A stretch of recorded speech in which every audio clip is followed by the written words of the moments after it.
Entonces, miren, acá está, miren, la función del riñón de cómo depura el plasma, ¿no? Miren, entonces, tengo una sustancia X que está en la sangre, miren cómo llega por la arteriola aferente, pasa por el riñón y cuando sale del riñón, miren cómo se ha limpiado la sangre de esa sustancia. ¿Por qué se ha limpiado? ¿Por qué se ha depurado? Porque por la orina se está eliminando esa sustancia. Por eso se limpia, ¿no? Pues el riñón es el gran depurador de la sangre, el depurador del plasma. Entonces, ¿cómo calculo el aclaramiento de esa sustancia X, ¿no? Que representa la tasa de filtración de esa sustancia X. El aclaramiento de esa sustancia es concentración urinaria de esa sustancia por el flujo urinario sobre la concentración plasmática, lo que habíamos hablado. De esa manera se calcula el aclaramiento de una sustancia. Si me preguntaran cuál es la mejor forma la mejor sustancia para calcular este aclaramiento, es esta sustancia, miren. Esta sería la mejor sustancia, porque esta sustancia se filtra y no se reabsorbe ni se secreta. El 100% que se filtra se elimina por la orina. ¿Quién cumple esta función? La inulina. Por eso es la mejor forma, la mejor sustancia para calcular la tasa de filtración, porque solo se filtra, no se reabsorbe ni se secreta. Por lo tanto, el aclaramiento, ahí está, el aclaramiento de esa sustancia es igual a la tasa de filtración, ¿no? Entonces, al calcular yo el aclaramiento de inulina, eso es altamente específico para calcular la tasa de filtración. Por eso es la mejor sustancia.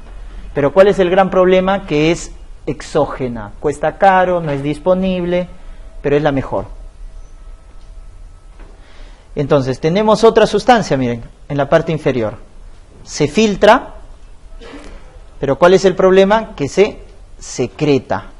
Ahí está, se filtra, pero se secreta. ¿Quién tiene ese comportamiento? La creatinina. Ese comportamiento lo tiene la creatinina, ¿no? Esta sustancia X se filtra a través del glóbulo, de los glomérulos, pero se secreta también por los túbulos. Este comportamiento lo tiene la creatinina. La creatinina se filtra y se secreta. Por lo tanto, miren, ¿a qué va a ser igual el aclaramiento de la creatinina? A la tasa de filtración más, este es el inconveniente, la secreción tubular. Más la secreción tubular. Entonces, la tasa de filtración no se va a correlacionar muy bien con el aclaramiento de esa sustancia, ¿no? ¿Por qué? Porque se está secretando. Entonces, el aclaramiento de creatinina es mayor al aclaramiento de inulina. Eso te engaña, pues. ¿Por qué? Porque si tú con el aclaramiento de creatinina calculas que la tasa de filtración es 125, realmente es menos. Porque el aclaramiento de creatinina es mayor al de la inulina. Realmente es menos. Entonces, si yo sé que el aclaramiento de inulina, ¿no es cierto?, nos traduce un 125 mililitros por minuto, eso es el 100%, pues. Eso es lo más específico. Cuando yo calculo el aclaramiento de creatinina, me va a salir más. ¿Por qué me va a salir más? Porque la creatinina se filtra y se secreta. En cambio, la inulina solo se filtra. Entonces, ¿cuánto se filtra de la creatinina? 125. ¿Y cuánto se secreta? 10. Por lo tanto, ¿cuánto me va a salir el aclaramiento de creatinina? 135 mililitros por minuto. Porque la creatinina se secreta. Entonces, conclusión, el aclaramiento de creatinina es mayor al aclaramiento de inulina. Por lo tanto, te va a engañar. Entonces, en realidad, cuando tienen un aclaramiento, por ejemplo, de 125, en realidad, ¿cuánto es? 120, o sea, menor, ¿no? No puede decir está bien, pero no, 120. Un aclaramiento de 90 nos dice que es 80, y así sucesivamente. O sea, el aclaramiento de creatinina es el que mejor se aproxima a la inulina, perdón. pero el gran problema es que se secreta y eso te engaña, pues, ¿no? Es por eso que cuando, recuerden que la creatinina, ¿cuánto es el valor normal de la creatinina sérica? 1 miligramo por decilitro. 1 miligramo por decilitro.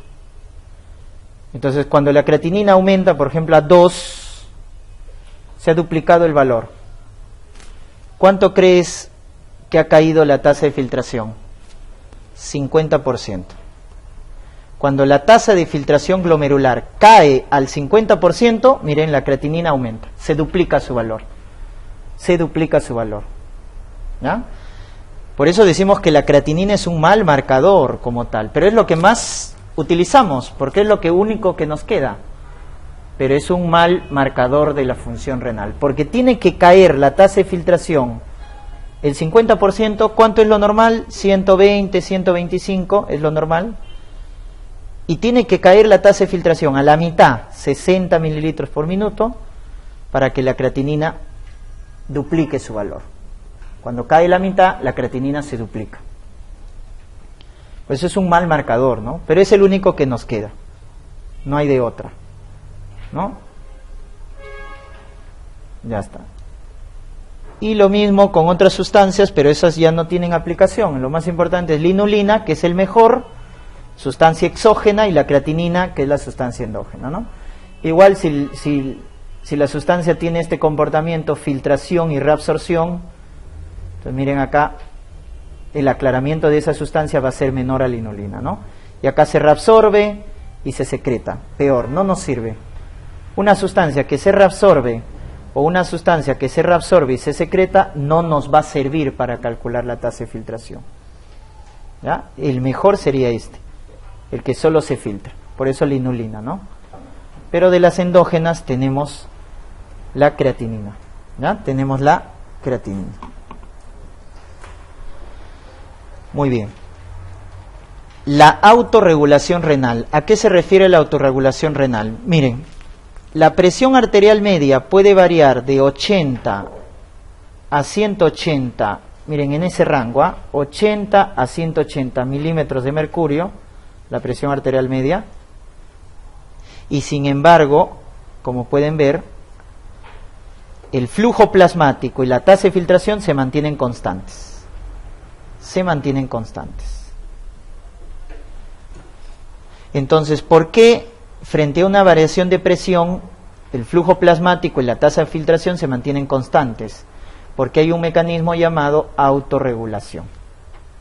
La presión puede caer o puede aumentar, sin embargo el flujo plasmático en el riñón y en la tasa de filtración se mantienen constantes. Entonces, ¿cómo se entiende esto? Si un paciente tiene una hemorragia o tiene diarrea y está perdiendo volumen, entonces una hemorragia o una diarrea, ¿qué hace? Disminuye la volemia. Al disminuir la volemia, ¿no es cierto?, cae la presión arterial media.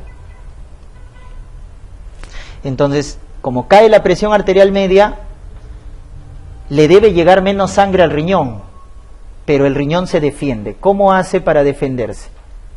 Dilata la arteriola aferente y contrae la arteriola eferente, ¿ya? Eferente. Entonces, como dilata la arteriola aferente, le llega más sangre, que va a llegar al glomérulo, ¿no es cierto?, al glomérulo. Y al cerrar el caño de salida, que es la arteriola aferente, entonces estoy dejando que se escape poca sangre.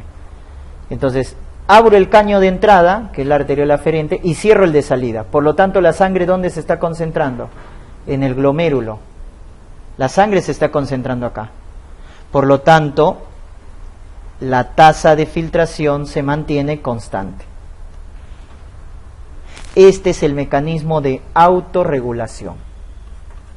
A pesar que cae la volemia y cae la presión, el riñón se defiende, abriendo el caño de entrada y cerrando el de salida. Entonces la pregunta es, ¿Quién abre el caño de entrada? ¿Quién dilata la arteriola aferente? Las prostaglandinas, sobre todo de la familia E. ¿Y quién contrae el caño de salida? La angiotensina 2. Esas son las dos sustancias más importantes de la autorregulación renal. Entonces, cuando un paciente tiene depletado su volumen, tiene depletado su presión arterial, porque ha perdido volumen, el riñón mantiene su tasa de filtración debido a la autorregulación. Y de esa manera se defiende. Entonces, cuando un paciente está hipovolémico, porque está en hemorragia, está con diarrea, etcétera, ¿no? Está deshidratado, el riñón está haciendo ese mecanismo de autorregulación, de tal manera que su tasa de filtración se mantiene y no se altera. Pero si tú le das sustancias nefrotóxicas, entonces, si te preguntaran, ¿qué fármacos bloquean la autorregulación? ¿Cómo bloqueo a las prostaglandinas? Con los AINES. ¿Cómo bloqueo la angiotensina 2? Con los YECAS.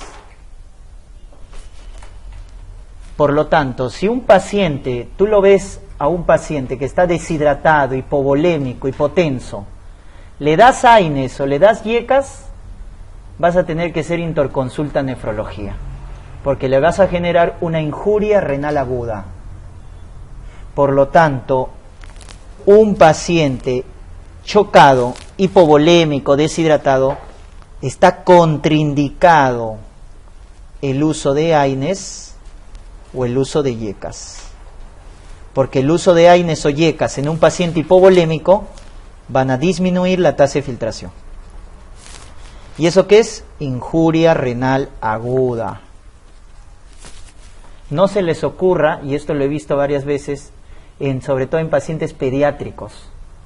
El niñito viene con vómito, con diarrea, está deshidratado, pero también tiene a veces dolor abdominal, tiene cólico, etcétera, está irritable, y muchas veces dan AINES para calmar el dolor. Y nunca den AINES cuando el paciente está depletado de volumen, porque cuando el paciente está depletado de volumen o deshidratado, recuerden que el riñón se está defendiendo mediante ese mecanismo. Y si ustedes dan AINES o YECAS a un paciente deshidratado, hipovolémico, van a generar injuria renal aguda, porque están bloqueando el mecanismo de autorregulación, ¿no? Pero la pregunta es, ¿hasta cuándo aguanta este mecanismo de autorregulación? Lo hemos dicho, aguanta hasta que la presión arterial media esté entre 80 y 180 milímetros de mercurio. Entre 80 y 180. ¿Qué quiere decir? Que si la presión arterial media cae por debajo de 80, ya el riñón ya no aguanta. Entonces, ¿qué se va a presentar cuando la presión cae por debajo de 80? Va a presentarse injuria renal aguda. Ya no va a poder defenderse. Entonces, como cae tanto la presión, le llega menos sangre al riñón y la tasa de filtración cae. ¿Ya? Entonces, ese mecanismo de autorregulación tienen que recordarlo. ¿Ya? Entonces, miren, ahí está el caño de entrada. ¿Quién es el caño de entrada? La arteriola aferente. ¿Quién es el caño de salida? La arteriola eferente. Entonces, ¿quién dilata? Miren, ahí están los más importantes. ¿Quiénes dilatan el caño de entrada? Ahí está, las prostaglandinas. Son las más importantes. Pero también está el óxido nítrico, están los péptidos natriuréticos, la acetilcolina, la bradiquinina, la cafeína, el alcohol, dilata la arteriola aferente, ¿no? Miren, ¿por qué el alcohol hace orinar bastante? Uno es porque bloquea la ADH y por lo tanto no reabsorbemos agua. Y la otra es porque dilata la arteriola aferente. Y al dilatar la arteriola aferente llega más sangre al glomérulo y el glomérulo aumenta su tasa de filtración. Ahora, ¿quién cierra la arteriola eferente? ¿Quién vasocontrae? La más importante, la angiotensina. Pero también las catecolaminas cierran la arteriola aferente. La endotelina, el tromboxano, la serotonina cierran la arteriola eferente. ¿Ya? Pero la más importante es la prostaglandina, que abre el caño de entrada. ¿Y quién cierra el caño de salida? La angiotensina 2. Esas son las dos moléculas más importantes. Por eso el nefrólogo odia los AINES y odia los YECAS, porque son nefrotóxicos, ya que disminuyen la tasa de filtración. Hacen disminuir la tasa de filtración. Cuando el riñón se está defendiendo, cuando el riñón se está autorregulando, ¿no? Por eso, antes de dar AINES, pregúntate si el paciente tiene adecuado volumen o no. Si hay signos de deshidratación, no se te ocurra nunca dar AINES. Si el paciente tiene mucosas secas, pliegue, signo de pliegue positivo, es tipo tenso, no des AINES, porque vas a generar injuria renal. Y YECAS tampoco. Para utilizar YECAS también tienes que preguntar cuánto está la tasa de filtración, ¿no? Porque disminuyen la tasa de filtración. Ahora, el otro mecanismo de autorregulación es la llamada retroalimentación túbulo-glomerular. Túbulo-glomerular. ¿Qué nos quiere decir esto? Que el túbulo está conectado al glomérulo, ¿ya? El túbulo está conectado al glomérulo. Y eso lo hemos visto, ¿no es cierto? ¿Cómo está conectado el túbulo con el glomérulo? Acá, miren, acá lo hemos visto. Ahí está el glomérulo y acá está el túbulo. Glomérulo, ¿y con quién está conectado? Con el túbulo contorneado distal. ¿Qué parte del túbulo contorneado distal? La mácula densa. Entonces la mácula densa va a regular al glomérulo. Eso es lo que se llama la regulación túbulo-glomerular. ¿Ya? Regulación túbulo-regular. La mácula densa regula la tasa de filtración. ¿De qué manera? Entonces miren, nuevamente el ejemplo, miren. Un paciente chocado, un paciente hipovolémico, hipotenso, ¿qué va a producir? Caída de la presión hidrostática del glomérulo. ¿Por qué? Porque le va a llegar menos sangre al riñón. Entonces, al estar el paciente chocado, hipotenso, miren cómo cae la tasa de filtración. Cae la tasa de filtración, por lo tanto, se va a filtrar menos sodio, menos cloro. Porque cae la tasa de filtración, por lo tanto se filtra menos sodio y menos cloro. Esa disminución de sodio y cloro es detectado por la mácula densa en el túbulo contorneado distal. Entonces la mácula densa, cuando detecta que hay poco sodio y poco cloro en el túbulo distal, poca sobrecarga salina, entonces manda un estímulo a la célula yuxtaglomerular a producir renina. ¿Y la renina qué hace? La renina produce al final angiotensina 2. ¿Y la angiotensina 2 qué hace? Miren, aumenta la reabsorción proximal, hemos dicho, la angiotensina aumenta a nivel proximal la reabsorción de sodio. Y aumenta la presión arterial, ya que es un vasoconstrictor. Y al hacer vasoconstricción, aumenta la secreción, la resistencia, arterial. ¿No es cierto? Aumenta la resistencia arterial a nivel eferente, porque la angiotensina 2, recuerden, cierra el caño de salida, y disminuye la resistencia arterial aferente, es decir, dilata la aferente. O sea, ¿qué está haciendo? Autorregulación. ¿Ya? Entonces, cuando cae la tasa de filtración, hay menos sobrecarga salina y la mácula densa activa el sistema renina-angiotensina-aldosterona para reabsorber más sodio, y al reabsorber más sodio aumentamos la volemia, y al aumentar la volemia mejoramos la tasa de filtración. ¿Ya? Mejoramos la tasa de filtración. Entonces la conclusión es que cuando en el riñón cae la presión arterial, va a caer la tasa de filtración glomerular. Entonces, ¿cómo se defiende el riñón frente a esta caída de tasa? ¿Cómo lo va a regular? Mediante la autorregulación, que ya le hemos explicado, y mediante el feedback túbulo glomerular, donde trabaja la mácula densa.